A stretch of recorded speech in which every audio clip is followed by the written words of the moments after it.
Vamos começar então, né, já que o pessoal ainda estão demorando a chegar. Vamos ver se eles aparecem aí mais um pouquinho aí, mas vamos aí, enquanto isso a gente vai conversando aí. Então, veja bem, nós terminamos a semana passada, né, a questão da literatura terminamos no período barroco, né? Hoje vamos entrar no período do arcadismo, né, no período posterior, né? Existem umas certas modificações em relação ao barroco, embora sejam parecidas, né? Mas existem algumas variantes em relação a isso. É um período bem interessante, em que tipo de literatura deixa de ser tão complexa quanto o barroco e algo mais simples e mais direto, né? Então a poesia passou algo mais, digamos assim, mais direcionada, né, ao povo, não tão culto assim, porque a mensagem, a linguagem é uma linguagem mais simples, entendível, né? Enquanto a linguagem mais antiga, né, como barroco, sabe? Muitas vezes os caras falavam as palavras, tiravam lá do fundo do dicionário, e se você não tivesse o dicionário na mão, você sabia o que os caras queriam dizer, né? Aquelas palavras, né? É um período, mas é um período interessante, né? Deixa eu ver aqui, vou colocar aqui.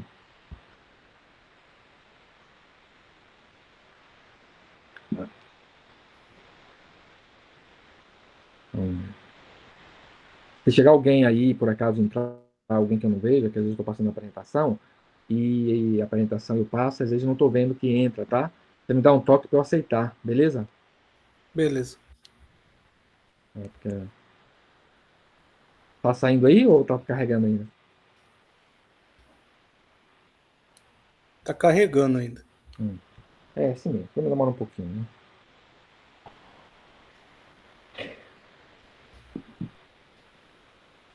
Saiu aí?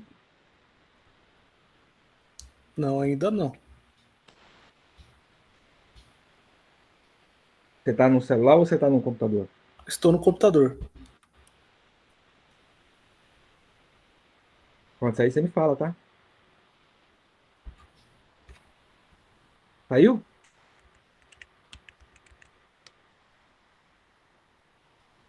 Estranho, tá demorando dessa forma, hein? Então, deixa eu tentar de novo aqui, deixa eu carregar de novo aqui. A tua imagem eu tô vendo normalmente. Tá, deixa Só que eu agora colocar não aqui. compartilhou. Deixa eu compartilhar de novo aqui.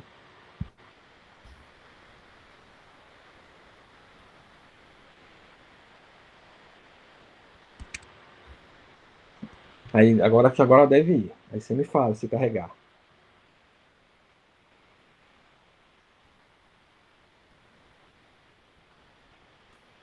Tá aparecendo a tua imagem do lado direito e do lado esquerdo, onde que é para aparecer a apresentação, tá aparecendo uma foto sua, né? Hum? Tá aparecendo a tua imagem e no lugar da apresentação a sua foto. Sério?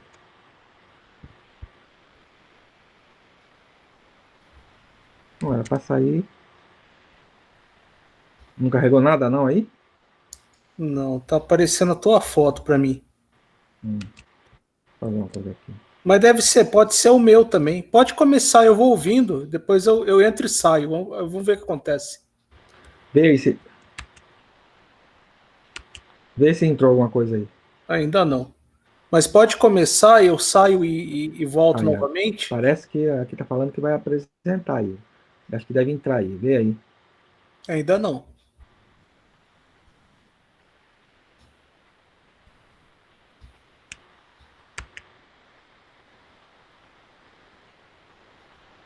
Mas pode começar que eu ouço. E aí eu entro e saio novamente. Tá, Deve ser o meu aqui. tá. Tá certo. Então vamos lá, então. Então vamos falar sobre o arcadismo no período do ano de 1768 até 1836. Século, século XVIII e século XIX, né? Pega esses dois períodos aí. Então, ordem e convencionalismo, né? Havia na Grécia Antiga uma parte central do Peloponeso denominada Arcádia. De relevo montanhoso, essa região era habitada por pastores e vista como um lugar especial, quase mítico, em que os habitantes associavam o trabalho à poesia, cantando o paraíso rústico em que viviam. Agora apareceu para mim. Pareceu? Sim, agora apareceu. Perfeito. Então, vemos aí, né, esse período, o nome arcadiano saiu justamente dessa, o nome dado a essa região da Grécia chamada Arcádia, onde havia um trabalho de poesia, mas era voltado mais ao campo, à área rural, não urbana, né? Essa é uma diferença grande em relação ao barroco nesse aspecto, né? No século XVIII, o termo Arcádia passou a identificar as academias ou agremiações de poetas que se reuniam para restaurar o estilo dos poetas clássicos renascentistas, com o objetivo de declarado de combater o rebuscamento barroco. Então, eles quiseram, o que é que eles fizeram? Trazer, né, um estilo clássico renascentista, né, lá dos clássicos. É a ideia que eles tratavam de trazer, né? E esse período foi marcado bem bastante por essas questões mesmo, né? O renascentista, o iluminismo, tudo sai mais ou menos nesse período aí. Então, justamente é tudo voltado aos clássicos. E o objetivo era combater o barroco, que era bastante rebuscado, né? Bastante, era um período mais trabalhado nessa questão, e esse é um estilo mais simples, como já veremos algumas poesias aí. Aqui, vamos aí. Então, a idealização da vida no campo. Esse era o pensamento do arcadismo. A estética desenvolvida nessas academias de poetas passou a ser chamada arcadismo. Tinha como característica principal a idealização da vida no campo, objetivo da vida do campo, essa idealização do arcadismo. O desejo de seguir as regras de poesia clássica fez com que esta estética também fosse conhecida como neoclassicismo. Então, o arcadismo pode ser também chamado como neoclassicismo. E alguns chamam até de setecentismo também, porque começa nesse período aí, né? Do 1700 a 1800, então seria setecentismo e oitocentismo, mais ou menos assim, alguns definem isso. Mas é mais conhecido como arcadismo ou neoclassicismo, porque busca dos clássicos. Né? Isso aí. Então, essa poesia, por exemplo, diz assim, Marília de Disseu, Lira 19, é de Tomás Antônio Gonzaga. Diz assim, enquanto pasta alegre o manso gado, minha bela Marília, nos sentamos à sombra deste cedro levantado. Um pouco meditemos na regular beleza, que em tudo quanto vive nos descobre a sábia natureza. Vemos aí como ele trabalha com a poesia, né? Por exemplo, a primeira linha com a terceira, a segunda com a quarta, não é? Aí vem a quinta com a sétima, quer dizer, uma fica um pouco órfã, mas na realidade podemos dizer que ela seria essa sábia natureza vem talvez posterior aqui a descobre, mas a rima está aí. Vê que é maneira simples, não tem palavras complicadas. Vê aí a questão do campo, falando de gado, né? Enquanto pasto manso gado, então assim, cedros, então a natureza, então envolve toda essa questão aí do campo. E a linguagem é uma linguagem simples, não é uma linguagem assim rebuscada, trabalhada, assim como o barroco, uma linguagem mais complicada. É uma linguagem mais simples que envolve exatamente o campo onde, né, os pastores ficavam, né? Aí tem os tocadores de liras, eles usavam ali a lira no campo, né? É uma alusão, isso aí dos clássicos, eram comum isso aí na época dos clássicos, essa questão, o uso da lira para cantar, para declamar poesia e tal. É isso que eles tratam. Bucolismo. Então é dividido. Ó, o bucolismo. O adjetivo bucólico faz referência a tudo aquilo que é relativo a pastores e seus rebanhos, à vida e aos costumes do campo. Então, o bucolismo, que faz parte do arcadismo, envolve isso aí. Tudo que vê a pastores, rebanhos e os costumes que eles tinham no campo. Então, as poesias vão ser retratadas nesse contexto. Outra de Tomás Antônio Gonzaga, Maria de Dirceu, a Lira 18. Lira 8, perdão. 13. E 8, 13. Lira 13. Diz assim: no sítio ameno, cheio de rosas, de brancos lírios, murtas viçosas, dos seus amores, na companhia de seu passava alegre o dia. Então, aqui vemos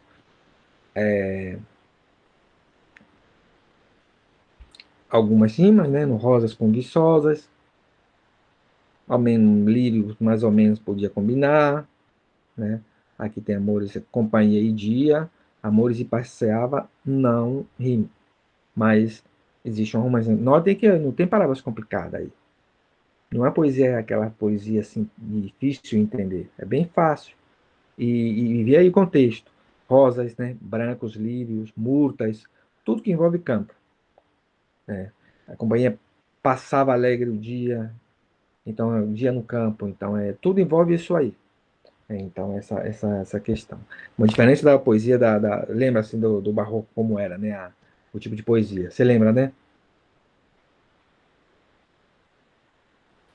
Sim, eu lembro, era rebuscado e tinha mais a questão antropocêntrica e teocêntrica misturado, né? Aqui não, aqui É, já é mais simples e é, mais campestre, bucólico, né? exato. O pastoralismo é outra característica. Um dos aspectos mais artificiais da estética Arcade é o fato de os poetas e de suas musas serem identificados como pastores e pastoras. Então está o bucolismo e o pastoralismo envolvido no arcadismo. Aí fala, poeta, eu sou pastor, não te nego, os meus montados. São esses que aí vês, vivo contente, ao trazer entre a selva florescente a doce companhia dos meus gados. Então veja só, que montados com gados, contente com florescente, né? Então aqui podia ser uma ABBA, né? Mas veja aí, tudo simples aí, tudo voltado ao campo, nesse caso aí, como pastor, o indivíduo também, ele também chama como pastora também, no caso, né? Os identificados, as mulheres como pastores, os poetas como pastores, estão aí. Esse é Cláudio Manuel da Costa, soneto 4, em nota a simplicidade, mas né, não nota aquela questão complexa. Mas são bem feitas poesias, são simples, né? Mas são bem feitas, bonitas, né? Agradável, bem agradável, né? A linguagem do arcadismo é a simplicidade acima de tudo. Então fala. O arcanismo adota como missão combater a artificialidade verbal, rebuscamento dos poetas barrocos. Por isso, elege a simplicidade como norma para a criação literária. Algo vez complexo, como o barroco é complexo, no caso é uma coisa mais simples, o arcadismo. Essa aí é a mesma que nós vimos, a de Marília de Seu, só para ler de novo, vamos ver aqui. Enquanto pasta alegre, o manso gado, minha bela Marília, nos sentamos à sombra desse cedro levantado. Um pouco meditemos na regular beleza, que em tudo quanto vive nos descobre a sábia natureza. Então, como disse, a simplicidade, são simples essas poesias. Imitação dos clássicos. É outra característica do arcanismo. Qualquer coisa você pode comentar aí, viu? Se tiver alguma dúvida ou quiser comentar alguma coisa, você pode falar, viu? Beleza, professor. Chegar alguém, você fala também, tá? Ninguém falou nada ainda. Acho que não vai aparecer ninguém, não, né? O povo não gostou da ideia de domingo, não. Então, não gostei de domingo, mas na sexta-feira também não estava vindo. Eu acho que o povo não gosta de literatura, professor, não é possível. Eu vou te falar bem a real, eu amo literatura. Eu também, eu gosto também. Eu gosto de literatura. Eu acho bonito. Mas vamos lá. A imitação dos clássicos. Aqui, processa-se um retorno ao universo de referências clássicas que é proporcional à reação antibarroca do movimento. O escritor Arcade está preocupado em ser simples, racional, inteligível, e para atingir esses requisitos exige-se a imitação dos autores consagrados da antiguidade, preferencialmente os pastoris. Diz um Arcade português: o poeta que não seguir os antigos perderá de todo o caminho e não poderá jamais alcançar aquela força, energia e majestade com quem nos retratam o famoso e angélico semblante da natureza. Então, os arcades eles sempre estão envolvidos na questão de natureza, né? Essa escola tem a questão pastoril, sempre está envolvido nessa questão aí. Aí um exemplo em cima. Pintam Marília os poetas a um menino vendado, com uma aljava de setas arco empunhado na mão, ligeiras asas nos ombros, o, o terno corpo despido, e de amor ou de cupido são os nomes que lhe dão. Então, esse outro aí também, né? Mais simplicidade, né? A questão do campo, a questão o clássico que envolveu aí Cupido, né? Que nos personagens clássicos lá do passado, e o resgate dos temas clássicos. Esses são os temas clássicos que no arcadismo são resgatados. O termo fugere urbem, fuga da cidade, afirmação das qualidades da vida no campo. Então, para ele, o Arcade, o campo tem mais qualidades, morar no campo, viver no campo, do que na cidade. Ele quer sair da cidade, no meio do povo, quer ir para o campo, encontrar com a natureza, quer ir ver com os. Muitos querem ser pastores, né? Querem mexer com a natureza, porque acha que é melhor do que estar na cidade. Outro, aurea mediocritas. Valorização das coisas cotidianas, simples, focalizadas pela razão e pelo bom senso. Então, nada de coisa complicada como no barroco. A questão daí é a questão algo mais simples. Uma poesia, uma linguagem mais simples, sem aquele rebuscamento que tinha o barroco, que traz o barroco, né? Locus amenos. Caracterização de um lugar ameno, onde os amantes se encontram para desfrutar dos prazeres da natureza. Então, é isso também. Tudo envolvido na natureza, nada daquelas questões da cidade, né? Aqueles temas da cidade, quando as pessoas querem se conhecer, às vezes vão em bar, vão em algum lugar, né? Da cidade, praça, lá não, é com a natureza. Né? Então, os amantes se encontram na natureza. Inutilia truncar, eliminação dos excessos, evitando qualquer uso mais elaborado da linguagem. Então, nada de coisa complicada, sempre coisa simples. Carpe diem, cantar o dia. Viver bem, também pode ser traduzido assim. Trata da passagem do tempo como algo que traz a velhice, a fragilidade e a morte, tornando imperativo aproveitar o momento presente do modo intenso. Então, é tipo assim, deixe para fazer amanhã o que você pode fazer hoje. Quer ser feliz? Seja feliz hoje. Não deixar para depois. Vou ser feliz depois, só depois que eu ficar rico.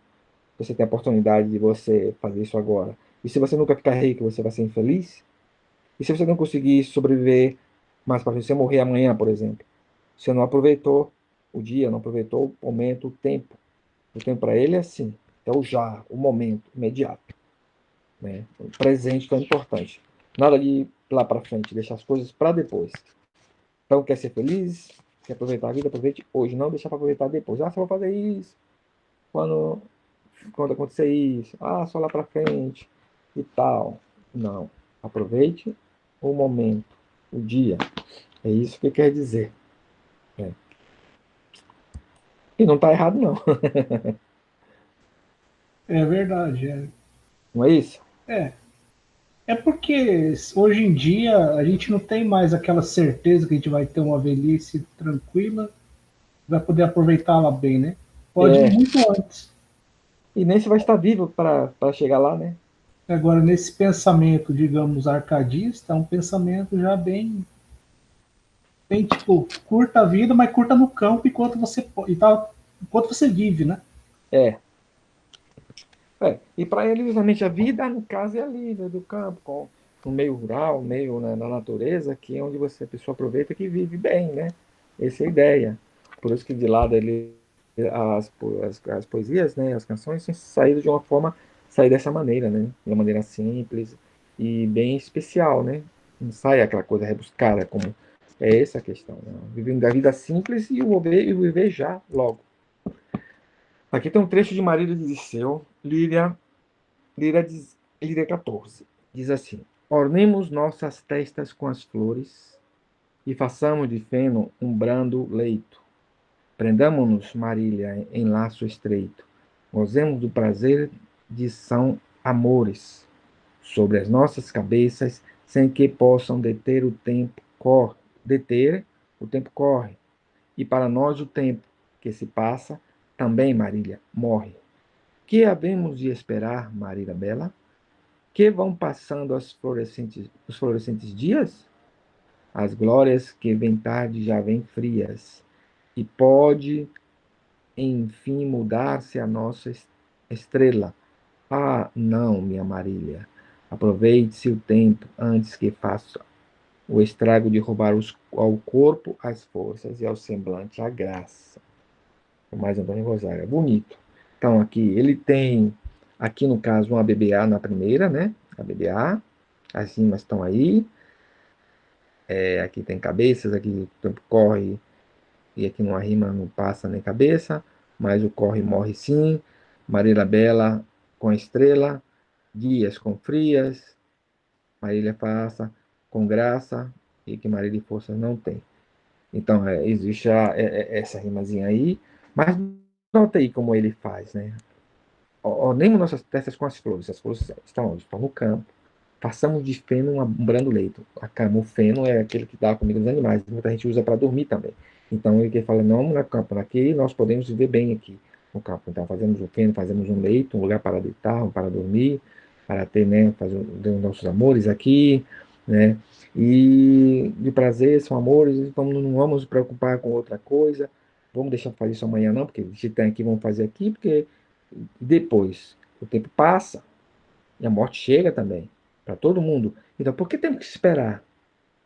Né? Vão passando pelos centros dias, não vão passando rápido, né? Então, tudo, as glórias que já vêm frias, e pode, enfim, mudar-se a nossa estrela, então, quer dizer, pode mudar tudo. Aproveite-se o tempo, antes que faça o estrago, e roubar os corpos às forças e ao semblante à graça.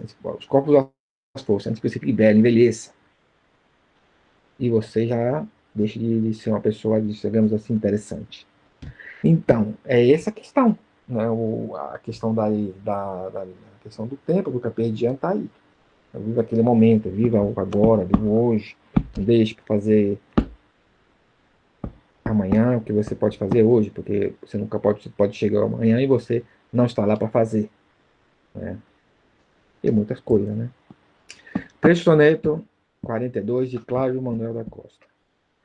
Torno a ver-vos, ó montes, o destino aqui me torna pôr nesses outeiros, onde um tempo os gabões deixei grosseiros, pelo traje da corte rico e fino. Aqui descanse a louca fantasia, e o que te, e o que te agora se tornava em pranto, se converte em afetos de alegria. Tem as poesias aqui, a BBA é o padrão, e aqui a BA. Então, esse basicamente é o padrão do acadêmico, né? Que vem que as rimas praticamente são bem aí definidas, e elas e todo um padrão aí, simplicidade no poema, sem complicações, sem rebuscamento, de maneira simples, e envolvido aí a questão da campo, tudo, né? Que fala montes, tornados vós ao montes, né? Roteiros, tudo que está lá no campo, né? Poesia épica. O esforço neoclássico do século XVIII leva alguns autores a sonhar com a possibilidade de um retorno ao sentido épico do mundo antigo. No entanto, numa era onde as concepções burguesas, o racionalismo e o iluminismo triunfam, o heroísmo guerreiro ou aventureiro parecem irremediavelmente fora de moda. A epopeia ressurge, é verdade, mas quase como uma farsa. Então, compare-se, por exemplo, a grandeza do assunto de Os Lusíadas, os notáveis descobrimentos de Vasco da Gama, com o mesquinho tema de Uruguai, que é a tomada das missões jesuíticas do Rio Grande do Sul, pela expedição punitiva de Gomes Freire de Andrade, em 1756. Para se ter uma ideia das diferenças que separam as duas obras. Então, são Lusíadas é um clássico, embora exista uma imitação entre esse é o Uruguai, mas é diferente, a contextualização é diferente, né? Ó, representada por Basílio da Gama e Santa Rita Durão, por meio de, respectivamente, Uruguai e Caramuru. Marca a introdução do indianismo como tema literário, ganhando o índio o papel de guerreiro em ação tomado como personagem. Então aí está, temos esses dois aí, o Uruguai e o Caramuru, onde o índio se faz, né, presente, é o personagem principal, no lugar dos guerreiros, né, tradicionais europeus, né. Poesia lírica, como vimos as liras, né, vimos as liras mais atrás, É porque a poesia lírica é que é usada a lira, né? Por isso chama lírica. Oscilando dos resíduos barrocos às antecipações do romantismo. Quer dizer, o arcadismo fica entre o barroco e o romantismo, que é o próximo tema que vamos estudar daqui a 2 semanas, mais ou menos. Cláudio Manuel da Costa, Silva Varenga, Alvarenga Peixoto e Tomás Antônio Gonzaga, em proporções variáveis dentro de suas obras, reproduzem aqui as formas e temas do neoclassicismo europeu. Reproduzido daí. A poesia satírica, refletindo a insatisfação com os demandos dos prepostos da coroa portuguesa no Brasil. As cartas chilenas de Tomás Antônio Gonzaga atestam o inconformismo dos habitantes da colônia em relação à administração portuguesa e aos seus agentes. Havia sempre esse descontento na colônia com a metrópole, né, no caso que seria Portugal, né? Havia sempre descontentamento por conta dos abusos que a metrópole fazia com as colônias, né? No caso aqui no Brasil, né? Então, isso é uma das coisas que eles retratam aí nessa poesia satírica arcádia, né? Arcádia. O Arcadianos é a Inconfidência Mineira. Então, a descoberta de ouro nas Minas Gerais deslocou para o Sudeste o desenvolvimento urbano brasileiro do século XVIII. A produção cultural, que no século anterior acontecia principalmente na Bahia e em Pernambuco, passa a se concentrar na cidade de Vila Rica, atual Ouro Preto, a mais próspera da região. Então, sair do eixo Nordeste, na época era mais desenvolvido, estava desenvolvendo mais do que o Sudeste, e focou para o lado Sudeste, Minas Gerais primeiramente, né? A descoberta de ouro começou a Vila Rica e tal, né? Embora tenha as capitanias lá também, somente lá em São Paulo também, já estava bem desenvolvida também, Rio de Janeiro e tal. Mas aqui foi uma prosperidade muito grande, né?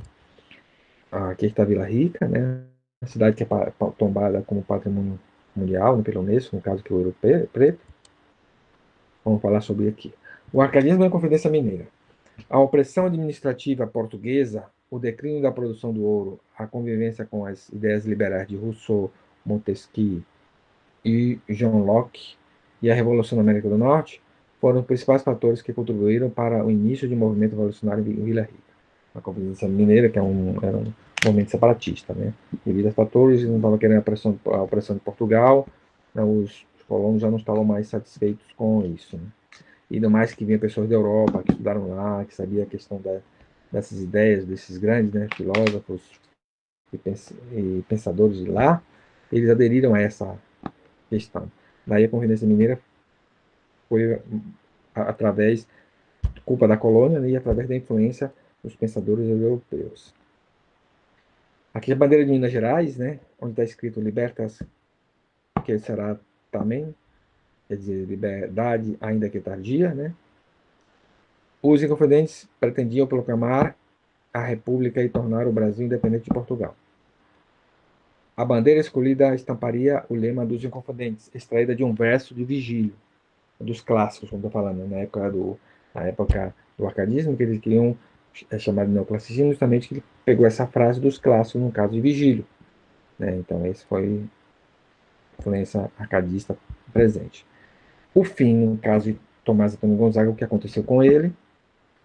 Em sua denúncia, Joaquim Silveira dos Reis, que foi o traíra, né, da Inconfidência Mineira, esse indivíduo, um dos financistas do grupo de Inconfidentes, nomeou Tomás Antônio Gonzaga como primeira cabeça de Inconfidentes.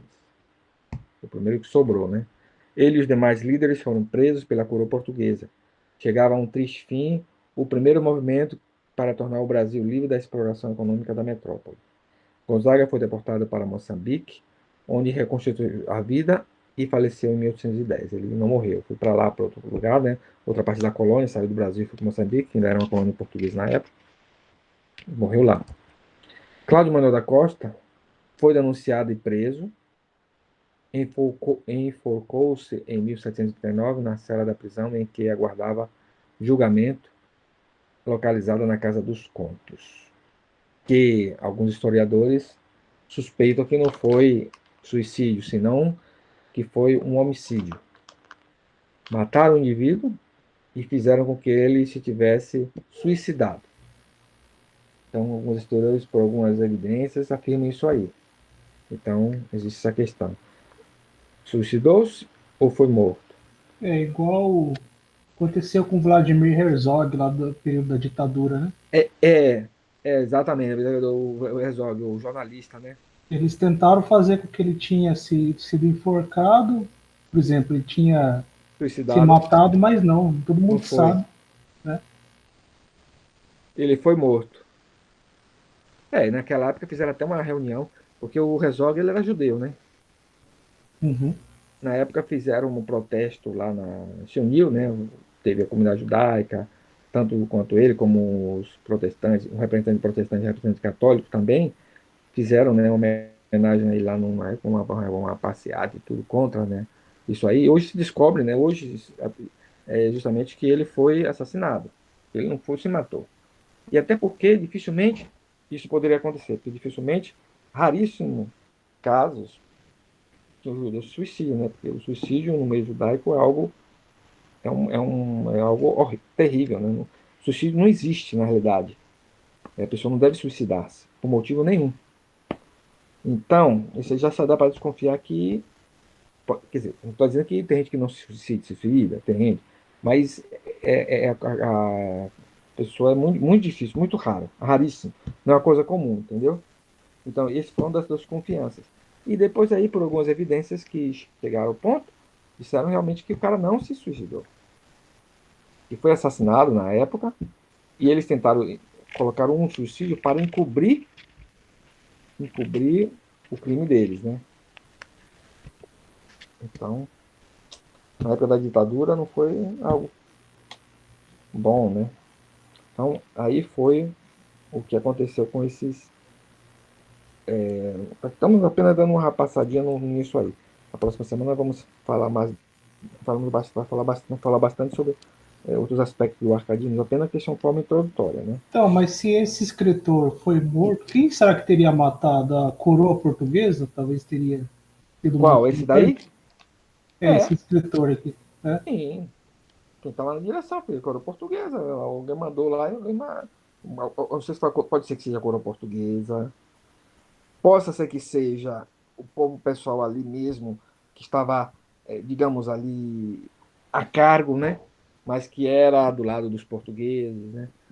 Então, posso Porque até que ele até. lutava contra a independência também, né? O Manuel da Costa. Não, ele era.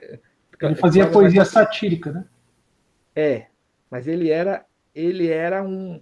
Ele era um confidente, né? Ele era a favor, né? Se separar de Portugal, né? Ele Entendi. era.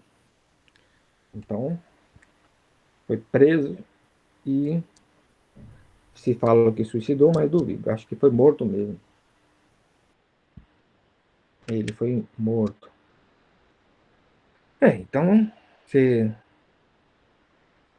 quer falar alguma coisa? O professor, tranquilo, acabou a aula. Não, mas se quiser para conversar alguma coisa, pode, ou sobre a aula, ou algum outro assunto, alguma coisa. E Acho que. como é que foi a passagem de ano? Hã? Como é que foi Ah, a foi tranquila, foi boa. Passamos na comunidade nossa em Sarandi. o ano 5.871, né? 781. É, 781, verdade. É, contado da criação do mundo até hoje, 5.781. Nós contamos assim.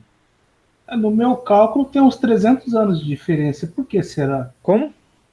No meu cálculo tem uns 300 anos de diferença. Por que será? Como no seu cálculo? Porque assim, mais ou menos que Adão e Eva habitaram aqui faz 6.000 anos, né? Então, faz 6 mil anos, assim, assim, porque fala, tipo assim, 6.000 anos, mas é algo, tipo, meio que aproximado, né? Porque uma coisa assim, o tempo lá para trás é difícil você contar. Quanto mais para trás, a margem de erro é maior, né? Quando que começou a contar o calendário judeu? Então, quando começou a Hebreu, no contar isso caso. a partir da criação do mundo mesmo. Ah, Quando é? veio os homens, quando veio, começou no momento da criação, né? Ali, quando Adão e Eva e tal, naquele momento, Adão e Eva, então conta a partir dali, né? Então são 6.000 anos a partir daí, quer dizer, Então não tem. 5.781. Mas tem uns cálculos que foram feitos aí, baseado na genealogia e tudo isso, por isso que chega esse valor, esse número de 5.781. E Tá, o mas calendário. não tem nenhum momento histórico que relata o primeiro dia hebreu, não, né? O primeiro É dia que do não, calendário. então, é que não tem nada, né? É porque é o seguinte, né? Para trás disso, você não vai encontrar nada, né? É, por causa que tinha, é que foi queimado em Roma queimou em 77 depois de Cristo, né? Todos os arquivos. Ah, mas tem muita coisa que, por exemplo, ainda bem que não estava tudo lá, né? Muita coisa saiu de lá, eles levaram, né? Tanto que temos aí escritos, né? Antes né? Que tem de 200 anos antes, né? Que Uhum. sobreviveram, né? É, então. Mas Mas o que tinha de mais precioso, Roma queimou naquela época. O Império Romano acabou queimando, né? é, Israel naquela época. foi, o romano tem muita miséria e tudo. Daí bom, aí é uma história um tanto aí tem que aí existe outros aspectos, né, que a gente nem vai envolver então questões religiosas aí vai ser um pouquinho complexo explicar um pouco isso aí. E às vezes até um pouquinho chocante também, né? Não, porque eu não estou falando por religião, não, estou falando por história, né? Então, por história é o seguinte, por história é aquilo que é documentação. A história pega o que está documentado, escrito, e também a tradição oral pega também. Uhum. E o judeu é muito forte na tradição oral, né? Então, passava sempre de pai para filho. Por isso que não desapareceu as leis nem nada, né? Porque era passado de pai para filho e de forma perfeita. Então, o indivíduo sabia de memória tudo, né? E isso ia passando de um para o outro. Existe uma diferença muito grande entre os judeus e os gentios, muito grande. Uhum. Vamos fazer uma pergunta. Por que você acha que existem tantos manuscritos do Novo Testamento? Muitos, muitos. E cada um diferente do outro.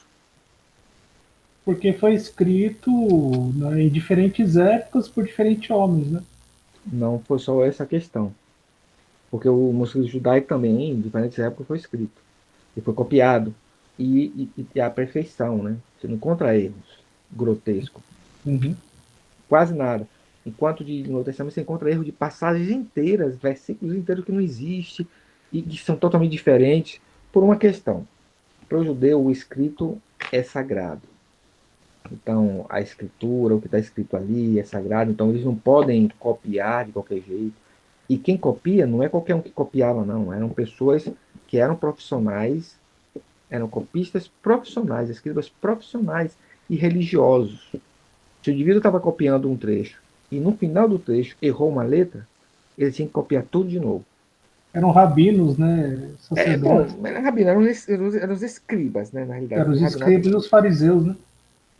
Não, assim, porque não, o fariseu era uma das seitas do judaísmo. Na época haviam várias. Estou falando na época Uhum. né, que havia os fariseus, os saduceus, os zelotes, os essênios, os herodianos. Inclusive, o cristianismo se chamava outro nome, não era cristão na época, né? Era chamado de nazarenos, que eram também considerados uma seita do judaica. Também era. Depois que se separaram, né? O Uhum. cristianismo se separou depois do ano 300, por aí, que foi separado, né? Mas 308. 300. mas pertencia. Aí o que acontece? Na época, o que da época dos escritos do Novo Testamento eram em sua, começou a se tornar principalmente a maioria gentil, né? Já não tinha mais judeus mais, eram todos gentios. Ele não tinha essa preocupação em preservar o texto, senão em divulgar a mensagem. Então, um passava para o outro, você não sabia a qualidade da pessoa que copiava, se a pessoa copiava corretamente. É tipo aquele telefone sem fio, né? Você pega um trecho, uma frase, e você fala no ouvido de cada um. E esse vai falando, falando, falando, até o último. Aí o primeiro, quando pergunta o último, o que é que o último entendeu? Vai estar distorcido. Tudo Não vai falar. diferente. Hã? Vai estar tudo aumentado ou diminuído. Exatamente, não está igual. Aconteceu isso. Por isso que existe uma quantidade imensa de manuscritos. Então, o senhor sabia que existia 44 evangelhos escritos por 44 apóstolos? Ah, olha, Eu sei o E daí nós seguinte. só temos 8 evangelhos na Bíblia? Hã? Nós só Não, só temos, tem 4. então, 4, isso? Caramba. Eram mais de 30. Mas o que aconteceu nisso aí? Logicamente falando, um indivíduo que separou os evangelhos foi conhecido como Irineu de Leão. Até mesmo Maria Madalena tinha um evangelho dela escrito por um homem. Sim, tinha vários aí, tinha vários evangelhos. Mas veja bem, deixa eu explicar o que aconteceu. Irineu de Leão foi quem separou os evangelhos, quais que deviam entrar no cânon ou não. Desculpa cortar o senhor. E bombástico, hein? Nos Hum. relatos de Maria Madalena, ela conta detalhado como era a vida dela com Yeshua, né? Existe aí justamente isso aí. Porque assim, gente, vou falar uma coisa para você. Uma coisa para você. O conceito de Messias, já que se pega, ele é um homem normal e podia ser até casar também. O negócio de ser solteiro não é santo, não. A pessoa que é solteiro não é questão de santidade, não, por ser solteiro, né? Então, isso aí é mais uma questão da ideologia mesmo católica, né? Que coloca essa questão, né? Mas foi desde a época. Mas o que aconteceu é o seguinte: desses evangelhos, a separação dos evangelhos, o cara ele era agnóstico, era contra os gnósticos. Então pegaram os evangelhos que eram contra o gnosticismo e separaram. E os que eram a favor do gnosticismo, ele mandou jogar, queimar tudo. Então, na realidade, só sobraram realmente o que queria que tivesse sobrado. Foi Constantino, né, que mandou, não foi? Mas quem separou foi Irineu de Leão, Ah, o tá. cara encarregado Certo. de fazer separar esses evangelhos, né? Então houve essa questão daí. Então, na realidade, Constantino encarregou esse que o senhor está falando de fazer as traduções, né? E separar os evangelhos.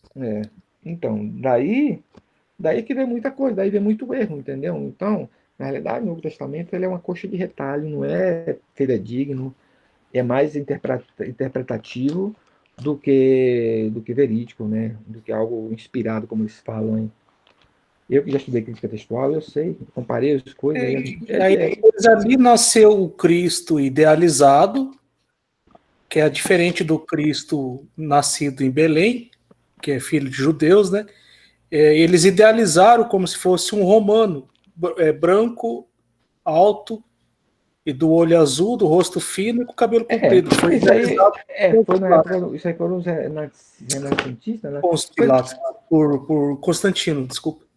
mas a questão das figuras europeias foram os europeus mesmo que fizeram essa, Sim, essa característica aí já na idealizaram Idade Moderna, já, um Idade homem Média. asiático, né? Na verdade, é asiático aquela parte lá de Israel.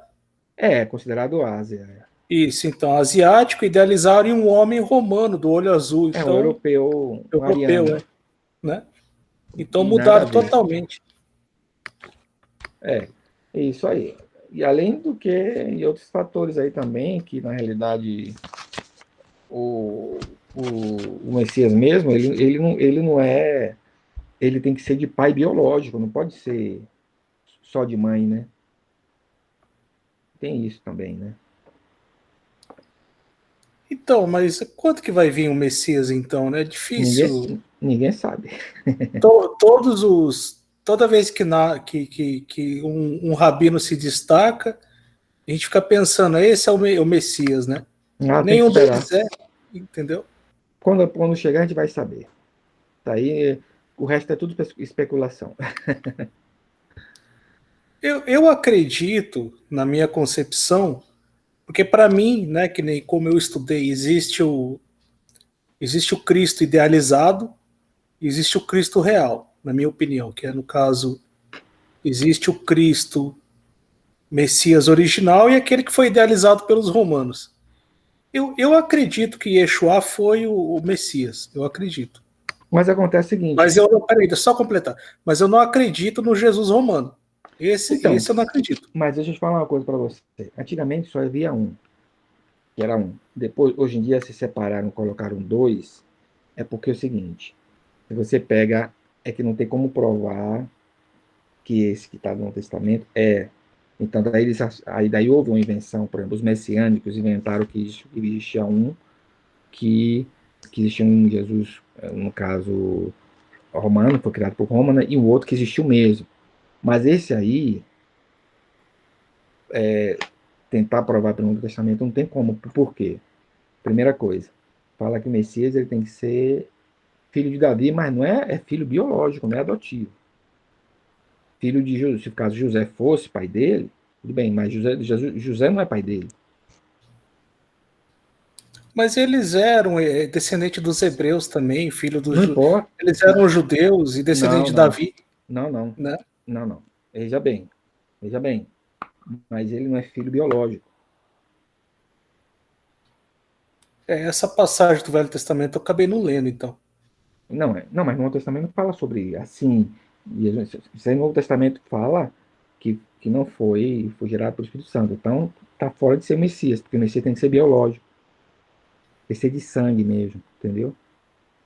Não pode ser, é, tipo assim, adotivo, né? Não pode. Então, por isso que isso é uma das coisas. Bom, mas isso É, aí é bom a gente, em outro momento a gente conversa sobre isso, estamos gravando isso aí, que tá saindo na gravação. não, não tem problema, não. Isso é Mas, literatura também, é a cultura e também é história. não, isso é verdade. Entra no campo dogmático, mais que o campo da religião, sem querer. Mas, na Isso verdade, é isso é isso. literatura e é história. Isso é verdade. Mas no momento a gente vai conversar bastante sobre isso aí. Aí, beleza, professor. Bom domingo aí. Obrigado pela aula. Não, tranquilo. E aí, assim, então na próxima semana já vamos falar sobre outro assunto continuando sobre o arcadismo, né? E aí espero que os colegas de vocês apareçam. Fala com eles para eles aparecerem, tá? Tá, vou falar para eles, mandar mensagem para eles. Joia, então. Tá bom? Valeu, então, viu? Então tá, Um bom abraço. domingo Tudo para bom. você, outro para você. Tchau, tchau. Tchau.